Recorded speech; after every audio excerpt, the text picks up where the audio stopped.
This program and its contents are designed for information and educational purposes only. This program does not render medical advice or professional services and is not intended to be a substitute for professional care. The information provided here should not be used for the purposes of diagnosing or treating a medical or psychiatric condition. If you have or suspect you may have a health problem, consult your healthcare provider. Hi, welcome to Positive Momentum TV.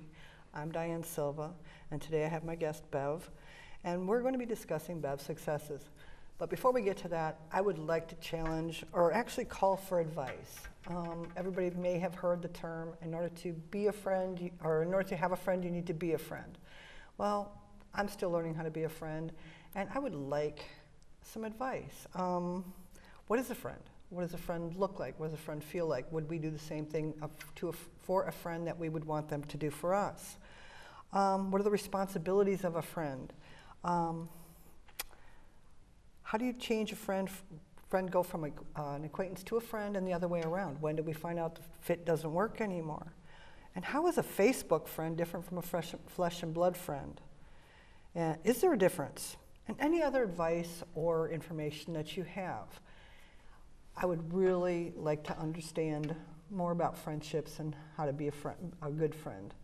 So if you would, please send your information.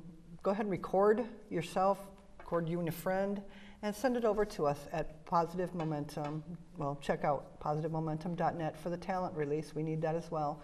And send your video in to inquiry at PositiveMomentum.net. Thank you very much. And Bev, since you're here, let's go ahead and talk to you about this challenge or this call to advice. What is a friend to you, or what do you think about this inquiry or request? On friendships? Well, I think some of my best friends right now are people that I go out to lunch with, and we may sit and talk for 2-3 hours and just have conversation about something important or maybe nothing at all. And I think that just sharing of ideas and just being with people is a real friendship to me at this moment. Cool. Now, when we were talking earlier, you mentioned something about you heard somebody say... I've been advised by some people that over the years that they only need one friend. They need one good friend. And all the rest are just acquaintances, but they need that one special friend. And I guess that works for them. I probably would have trouble finding just one good friend. I think I have several that I enjoy being with. And I think friendships also, when there's certain friends I do different things with. Right. Not everybody would I go out to lunch with for several hours. They would be uncomfortable with that. There's other people that I do different things. They have different interests. We might go to a support group. We might go to a church activity, music. I think your friends sometimes are based on their interest, and if you pay attention to their interest, you enter into their world and learn something new. That's cool. So basically what you're saying is friends bring out different parts of you. Different friends bring out different parts. Correct. And I think that's with all relationships. So thank you very much. I think that's great, and I appreciate you being our first. I love this advice. Thank you. All right, so let's talk a little bit about you. Like I said, one of the things about Positive Momentum TV is to celebrate your successes, discuss challenges, how you overcame the challenges, and how those challenges turned you into the person you are, or helped you become the person you are.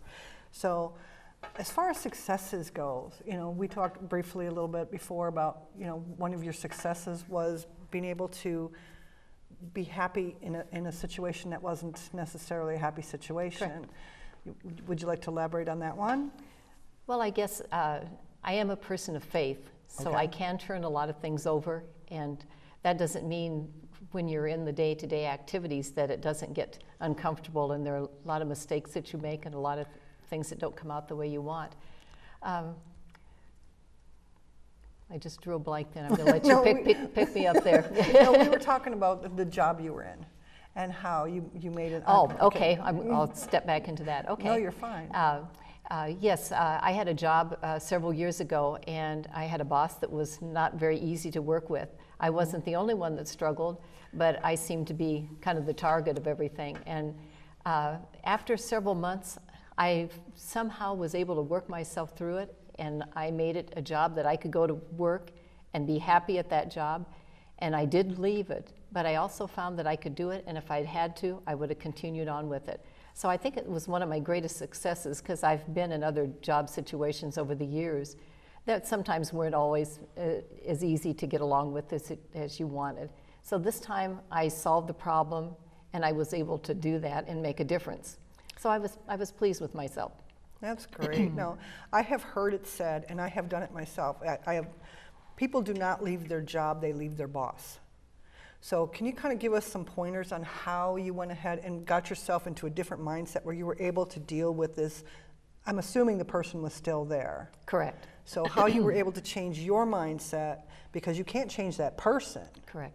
So how do you change your mindset so you can deal with and still remain in a situation that is unpleasant? Let's put it nicely. Well, I think I said the Serenity Prayer. Excuse me. I said the Serenity Prayer every day before I went, and I knew I couldn't change her, so the only thing that had to be done was to change me. And so I finally decided that I needed to continue to work because of circumstances. I needed the insurance. So the job, staying in the job, was more important to me than giving up. And so I felt I had to change me. And so I went in with a different attitude every day, that I was going to make it through just this one day, this 1 minute, whatever of that particular time. And I think that's what finally allowed me to get through the situation. That is great, you know, and it takes a lot of discipline for yourself to be able to do this and not go. I remember, I don't know how many times I've got it, I can't do this, I can't do this. But you know, you turned it around saying, I can do this, and with faith, I can do this. Correct. You know, and you drew upon your faith. That's what I'm gathering, which is great. Some of us, I will speak for me, I don't have that kind of faith. You know, doesn't mean I can't find it, but I don't have it at this moment. Sometimes you have to fake it before you make it. I've heard that before. You have to say, I can do this, I will do this, and go ahead and keep acting as if you've accomplished it until it actually becomes real. So I think, you know, maybe I did that. I'm not quite sure, but somehow I was able to accomplish that. So. Well, you did a great job at it too, and appreciate that, because I mean, that's the way of thinking with a lot of new schools of thought, or old schools of thought, is just, you know, fake it till you make it, or you know, just keep on keeping on. Cool. So, is there any other experiences that you'd like to bring up that you know you consider successes or successes? Well, my husband had a lot of health issues for a lot of years. That was a challenge. It was either learning about a new illness, learning about how he was dealing with his jobs, or we had 3 children, how things were working with the kids. So that was a tough time, a tough challenge for a number of years. He died 5 years ago.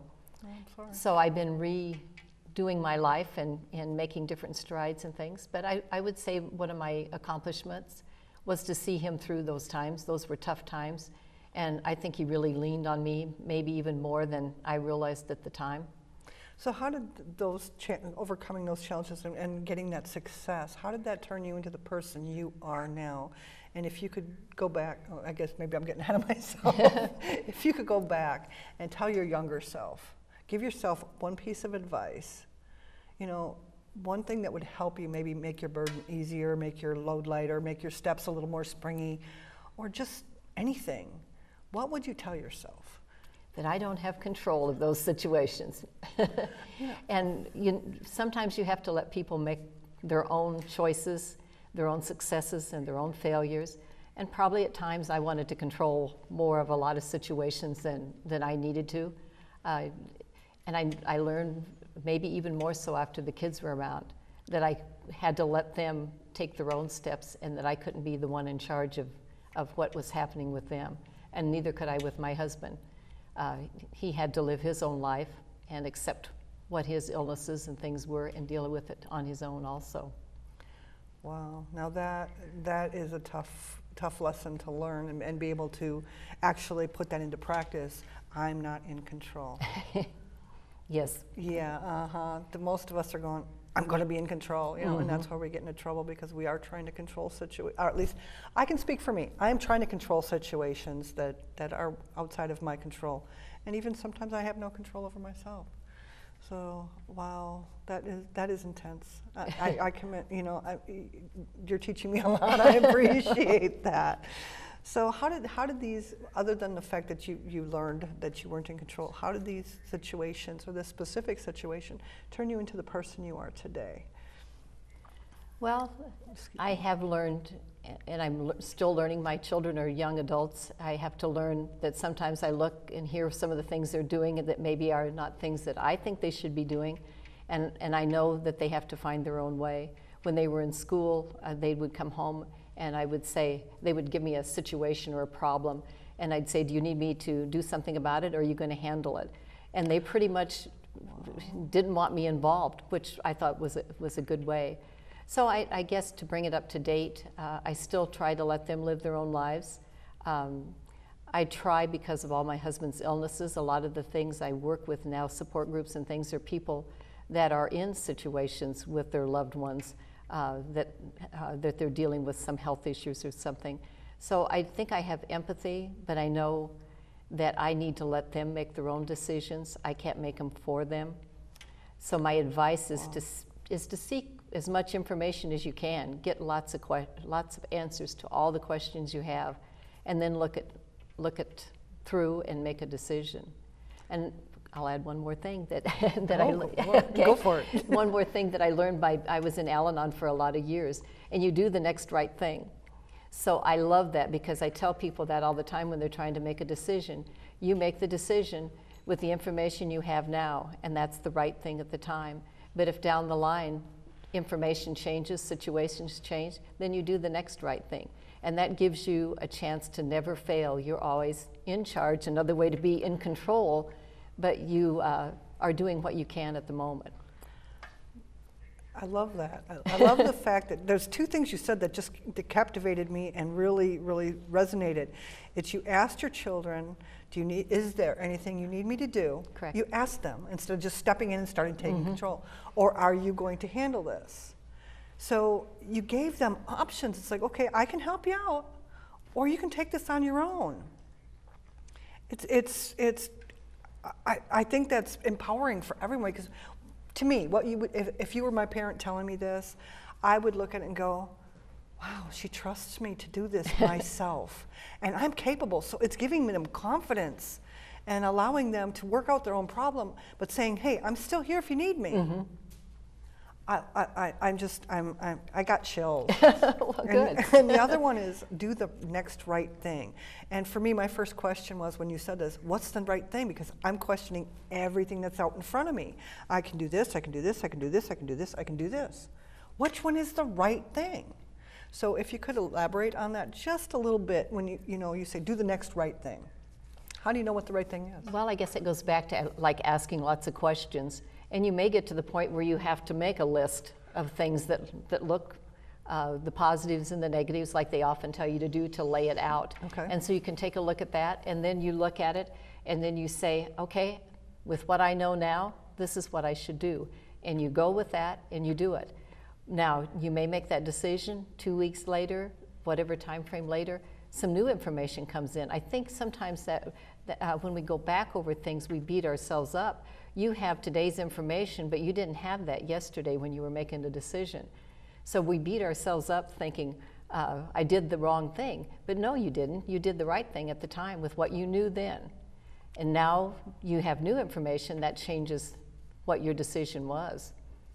And you had said earlier that you don't have a lot of regrets. You don't look back. And so this, to me, is kind of all tying together, where you can be at peace with your history. Where some of us, and again, I'm speaking for me, because I'm the only one I can speak for, is I tend to, how did I say before, I have one foot in the past, one foot in the future, kind of forgetting all about today, because either, oh my God, I regret what I did, or am I going to do the right thing because of what's going to happen tomorrow? So I would love to know more about how you pull them all together so you don't have all these. I think one of the things that happened to me several years ago when my father died, I had been going, he lived in Iowa, and I'd been going over once a month to pay his bills, take him out to lunch, just to have that father-daughter time together. So I had spent quite a bit of time with him and even before that, I'd spent a lot of time with him. And in the middle of the night, we got a phone call that he had taken a turn for the worst in the hospital. So we got up and got dressed and were ready to fly over there. 15 minutes later, we get a call that he was already gone. And my cousin said, Bev, you were there when it was important and when it counted. Do not worry about being there with him at the last moment. And that wouldn't have been as important to him as the time you spent with him when he enjoyed it. And so that was kind of another lesson to me, to not look back. I decided, yes, I could be upset and concerned, and I could continue to look back at that, but it wasn't going to do anybody any good. So I choose to look at the things that we did together and the times we spent together, and I'm never going to forget that moment, but I don't dwell there, I guess. So, okay, so you make the choice to focus on the good things that you were able to accomplish and not on the things that you didn't. So it's people always said, I often regret more what I don't do than what I did do. And, you know, I don't think that's a case for you. I don't think you have many regrets from what I'm understanding. And I don't think so. And I like that, you know, and I know for me, I would like to be more like that. I would like to, you know, okay, yeah, I was successful. I did this right. And then instead of going, oh, I need to do that, I should have done this different. Instead of shooting ourselves. So you just bring a lot of hope, you know, and a lot of positivity. And I really do appreciate you sharing this with me, because I'm hoping to learn from it and take it with me when I leave. Well, good. You know, so other than these situations, do you have anything else you'd like to share, or insights, or? Well, and I don't know whether it's because of the things that have happened to me through life, or if I grew up being this kind of person, but I like volunteer things. At one time, when my children were young, I was a child advocate, and I had people that were in trouble with situations with parenting and things, so I worked with a child advocacy group. And I did that for quite a few years, and I worked in school, so I worked with kids for a long time. Since my husband died, and some of the later experiences I have in life has kind of brought me to a different direction, where I like Alzheimer's support groups. I also volunteer at Hospice House. Okay. And so I guess now I'm kind of working the other end of the spectrum. Wow. So at the Hospice House and Alzheimer's, it's often been said that we can't help someone else without helping ourselves, or at least getting something out of it. So for being able to help and support people in hospice and Alzheimer's, I guess I'm not even sure what question I'm looking to ask. I mean, I know you from and I hope you don't mind, No. I know you from the Alzheimer's support group. My mother-in-law has Alzheimer's, as you know, and I really do appreciate, and we look forward to that time to go and talk and relate and understand and express and learn. So what do you get out of being able to do this? And I'm not trying to put you on the spot. I'm just trying to find out really where. Well, I guess, of course, I hope that I'm helping other people. I learned so much about people in those support groups. Maybe what makes them get to the point or deal with the situation they're dealing with. I find that going back to Hospice House, that when I'm over there, if I don't find out something about someone and I look in the obituary and they list this long thing, or even if it's a short thing, they said that they were a mother or a father, or just what this little bit of piece was about them, I'm saying, oh, I wish I'd known that. I find the people so interesting, and sometimes we don't take time to find out who other people are. And so I try to go in when I'm there to, if I can't always work with the patient themselves, I try to talk with their loved ones that are there. And I think they just need a little bit of calm in the storm. And hopefully I can provide some of that. So basically, and this is what I'm getting from this, and please correct me if I'm wrong, we started out with this calling about a friendship advice. And basically what you're doing is you're being a friend, and you're getting friends out. You know, you're feeling that friendship in return, or that the comfort of, you're doing the friend thing. I hadn't thought about it that way, but maybe that is. Maybe they just need a friend. And maybe at that point, at the end of life, relatives, everybody that's been close to them is saddened and looking at things in a different way, that somebody from the outside can look at it as the calm in the storm and and see things that they can't see.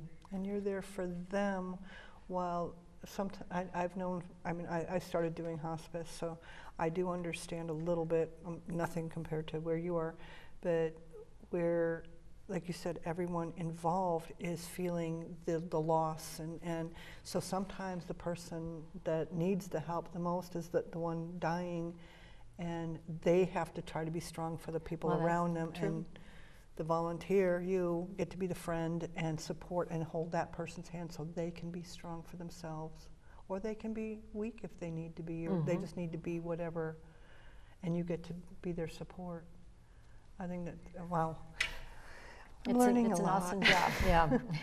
It's so, you know, and then the Alzheimer's. I understand you have connection with Alzheimer's as well.